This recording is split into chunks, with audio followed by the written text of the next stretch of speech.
बातम्यामध्ये सदैव अग्रस्थानी आणि महाराष्ट्रातही नंबर 1। आपण पाहत आहात महाराष्ट्र न्यूज 1। साठी संभाजी ब्रिगेडच्या वतीने नांदुरा तहसील कार्यालयासमोर अर्धनग्न आंदोलन करण्यात आले। यावेळी मुख्यमंत्र्यांना तहसीलदारामार्फत निवेदन पाठवून संपूर्ण कर्जमाफी, अवकाळी पावसामुळे नुकसान झालेल्या फळबागांना एकरी 50,000 रुपयांची मदत, शेतकऱ्यांना दिवसा वीज पुरवठा, जिगाव धरण प्रकल्पाला गती, ऊस पिकाला विमा संरक्षण, बियाणे व खतांच्या कृत्रिम टंचाईवर नियंत्रण तसेच बोगस बियाणे विक्रेत्यांवर कठोर कारवाई करण्याची मागणी करण्यात आली। संभाजी ब्रिगेडचे प्रदेश संघटक योगेश पाटील व निलेश देशमुख यांच्या मार्गदर्शनाखाली जिल्हाध्यक्ष अमर पाटील व तालुकाध्यक्ष दिलीप कोल्हे यांच्या नेतृत्वात आंदोलन झाले। यावेळी पदाधिकारी, कार्यकर्ते आणि मोठ्या संख्येने शेतकरी उपस्थित होते।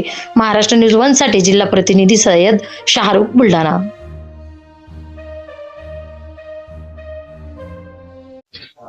जय जिजाऊ। आज संभाजी ब्रिगेडचे प्रदेश संघटक सन्माननीय योगेशदादा पाटील यांच्या मार्गदर्शनात आम्ही नांदुरा तहसील येथे मुख्यमंत्र्यांना निवेदन पाठवले आहे, ज्यात आमच्या प्रमुख मागण्या आहेत की शेतकऱ्या सातबारा कोरा व्हायला पाहिजे।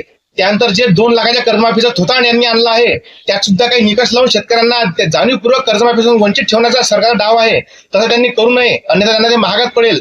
तसेच विदर्भातील महत्वपूर्ण जो प्रकल्प आहे, एक महत्वाकांक्षी प्रकल्प जिगाव प्रकल्प, त्या जिगाव प्रकल्पाचं काम तात्काळ पूर्ण व्हावं। त्यानंतर आत्महत्याग्रस्त शेतकरी जे आहेत त्यांच्या कुटुंबाला तात्काळ आर्थिक मदत व त्यांचा सातबारा 100% कोरा करून मिळावा, अशा विविध मागण्यांसह आज आमचे संभाजी ब्रिगेडचे अर्धनग्न आंदोलन आम्ही इथे केले आहे। आमचा हा उद्रेक यापुढे आणखी उग्र होईल असं मुख्यमंत्र्यांनी करू नये। आम्ही त्यांना सरकार मायबाप म्हणून विनंती करतो की शेतकऱ्यांचा अंत पाहू नका, कारण शेतकरी हा पेरणीच्या तोंडावर बियाणे, खते, लाखो रुपयाचं मटेरियल विकत घेते, शेतात काळ्या मातीत फेकते। त्यानंतर हा निसर्ग कोपला की त्यातलं अर्धपीक वाया जाते, जे थोडंफार उरलं सुरलं हाती राहते ते सुद्धा शेतकरी आपल्या सरकार शेतकऱ्याला हमीभाव देत नाही सरकार, यामुळे शेतकरी खूप आर्थिक अडचणीत आला आहे।